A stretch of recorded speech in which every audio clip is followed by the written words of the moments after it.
niște cartonașe cu obiectele din casă. Bravo! Ia cum face puiul. Oh! Cum face puiul? Oh! Cum face băiatul meu? Oh! Ia, ții telefonul?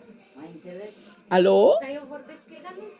Vorbește băiatul, alo? Ce să-i fac? Începe să rupe. Alo? Să vorbești cu el, trebuie să vorbești. Bravo! Acea puiuțul. Eu orice fac.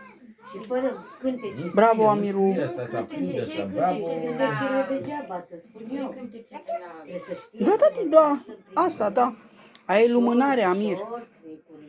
Cu aia, lumânarea aia ți-am pus-o pentru tot, tati, ție. Nu aruncă toate, tată. Una, câte una, așa. Câte una, așa. Bravo, bravo. A prins-o până obicei. Gata. Tot umblă în gunoi, ai văzut? Umblă în gunoi să ia de la... Mi-a rupt și el atrás de mânerul ăla pentru mine. Opa! Stai, Amir. Stai, tati, că te lovești. Arunci telefonul? Îl arunci? Bravo, puiuțul. Arunca telefonul. Bine, puiuțul. Gata. Ia. Alo? Da? Alo, babu. Sunt de acord. Du-te, aruncă șervețele. Baia, ai grijă cu baia.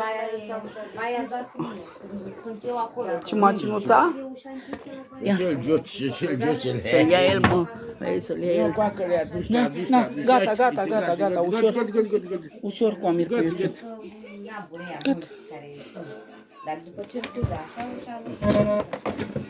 Să-l arunce el acolo. Hai. Ce am Vrea să-l acolo? arunce el. Unde se duce el? Ce? Stă lângă el. Hai, puiuțul. E piciorul pe baterie. Hai, ia telefonul, îl ții, da? Să ia și bateria, mă. Vrea să ia și bateria. Da, tati, da. Da. Ia și telefonul. Hai, tati, hai telefonul, Amir, hai. Hai. Hai sus. Da, Hai, bravo. puiuțul. A luat Da. telefonul, da, bravo. Hai sus, sus. Haideți, cu Amir, puiuțul. Hai sus, sus. Hai sus. Hai sus. învață-le să alo, tati. Da? Da, tati, Dudut. Hai, Dudut?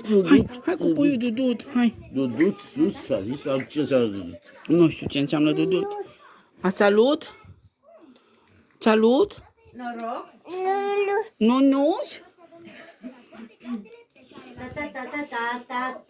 Unde-i tati? Unde-i tati? La la la la la la la la la la la la la la Dudut?